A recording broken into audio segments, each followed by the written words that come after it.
Praise the Lord. जय मसीह की। प्रभु आप सबों को आशीष दे। हम परमेश्वर के वचनों में से कुछ बातों को सीखेंगे। 4 मैं बातें आप लोगों के बीच में रखूंगा जो परमेश्वर की सामर्थ से संबंधित रखता है, और वह सामर्थ जो हमें छुटकारा, चंगाई, हमारे जीवनों को बनाने का काम, शुद्ध करने का काम करता है।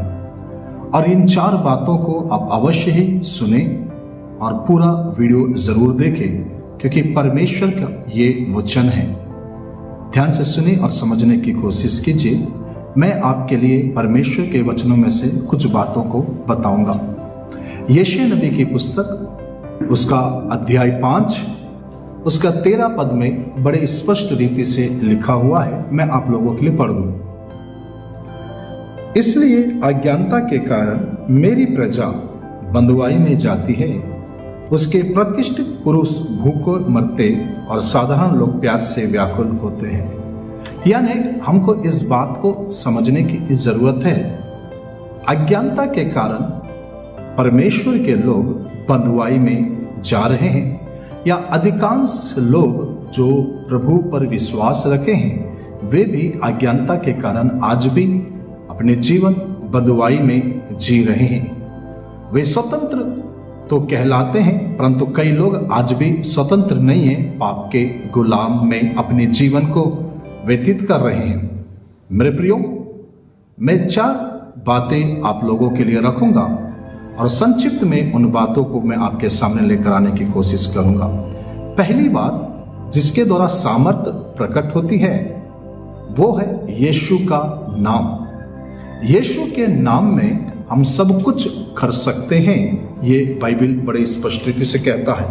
यूहन्ना रचित सुसमाचार, उसका अध्याय 14, उसके 13 और 14 पद पढ़ते हैं तो बड़े स्पष्ट रीति से इस तरह से लिखा हुआ है। यूहन्ना रचित सुसमाचार, उसका 14 अध्याय, उसके हम पढ़ते हैं 13 और 14 पद। मैं आपके लिए पढ़ूंगा, सुनिए ध्यान से क्या लिखा हुआ है। जो कुछ तुम मेरे नाम से मांगोगे वही मैं करूंगा, कि पुत्र के द्वारा पिता की महिमा हो। यदि तुम मुझसे मेरे नाम से कुछ मांगोगे तो मैं उसे करूंगा। यानी हमें जो सामर्थ को प्रकट करता है वो यीशु का नाम है। ध्यान से सुनेंगे। ये नाम आप हर जगह, हर क्षेत्र, हर एक कार्य के लिए इस्तेमाल कर सकते हैं, क्योंकि ये उस बाप का नाम है जो अपने पुत्रों को उसने दिया है।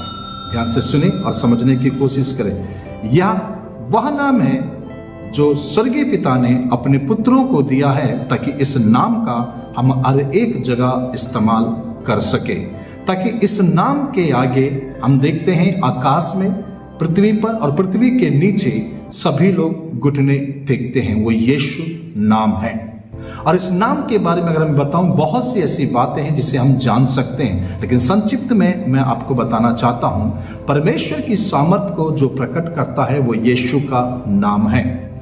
दूसरी बात जो परमेश्वर की सामर्थ को प्रकट करता है वो ये है, वो यीशु मसीह का लहू है।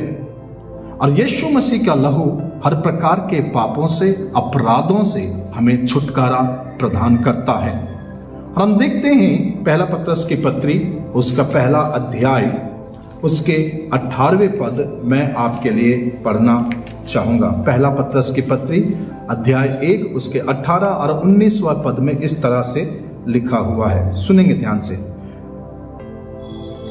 क्योंकि तुम जानते हो कि तुम्हारा निकम्मा चाल चलन जो बाप दादों से चला आता है, जिससे तुम्हारा छुटकारा चांदी सोने अर्थात नाशवान वस्तुओं के द्वारा नहीं हुआ, पर निर्दोष और निष्कलंक मेमने अर्थात यीशु के मसीह के बहुमूल्य लहू के द्वारा हुआ। मैं फिर से कह रहा हूं, मसीह के बहुमूल्य लहू के द्वारा हुआ।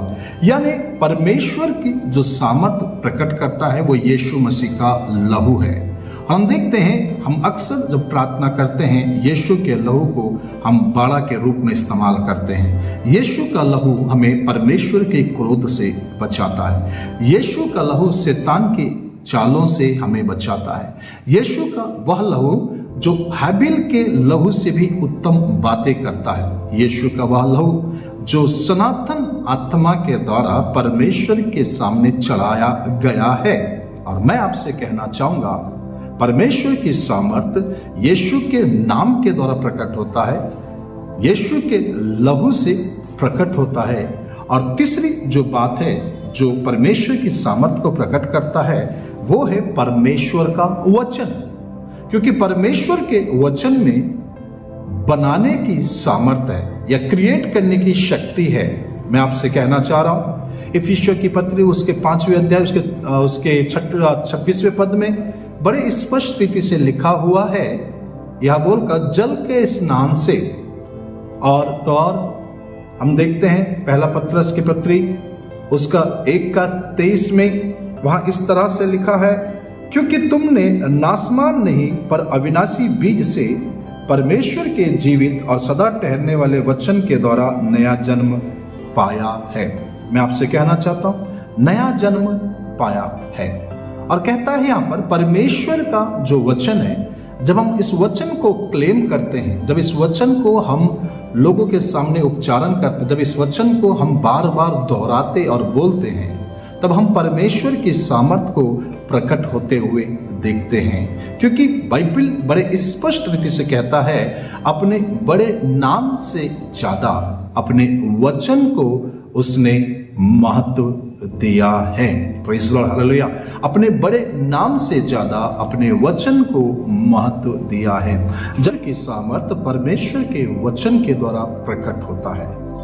हम देखते हैं जब कभी आप और मैं परमेश्वर के वचन को बोलते हैं, यानी हम अपने शब्दों के द्वारा, उस वचनों के द्वारा हम क्रिएट करने की या निर्माण करने की शक्ति को प्रकट करते हैं। उत्पत्ति की पुस्तक में हम देखते हैं, उसने बोला और वो हो गया। परमेश्वर की सामर्थ वचन के द्वारा प्रकट होता है। चौथी बात, बाइबल बड़े स्पष्ट रीति से कहता है, जब तुम पर पवित्र आत्मा आएगा तब तुम सामर्थ पाओगे।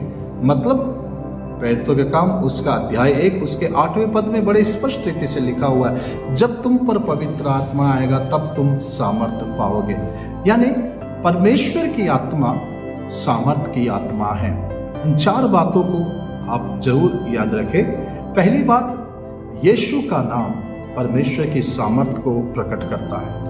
दूसरी बात, यीशु का लहू हमें शुद्ध करने की, पाक करने की क्षमता रखता है या शक्ति रखता है, सामर्थ को लेकर आता है, सामर्थ को प्रकट करता है। तीसरी बात, परमेश्वर का वचन जिसके अंदर निर्माण करने की शक्ति है। चौथी बात, परमेश्वर की आत्मा, यानी जब पवित्र आत्मा आएगा तब तुम सामर्थ पाओगे और मेरे गवाह बनोगे बोल के बड़े स्पष्ट रीति से लिखा हुआ है। यानी पवित्र आत्मा के द्वारा बड़े बड़े सामर्थ के काम इन दिनों में हम देखते हैं और सुनते हैं। मेरे प्रियो, यदि आप इन 4 चीजों को अपने जीवन में लागू करते हैं, यीशु का नाम, परमेश्वर का वचन और यीशु मसीह का लहू, चौथा पवित्र आत्मा, जब आप इन 4 चीजों को अपने जीवन में लागू होने देते हैं या अपने जीवन में द्वारा लागू करते हैं, तो आप बंधनों से यानी कि गुलामी से आजाद हो जाएंगे। हर प्रकार के बंधनों से आप और आपके परिवार छुटकारा को प्राप्त करेंगे। Praise the Lord, hallelujah. ध्यान दीजिए, इन 4 बातों को अपने जीवन में जरूर लागू करें। मैं गॉड ब्लेस यू। प्रभु बहुत आशीष दे आप सबको।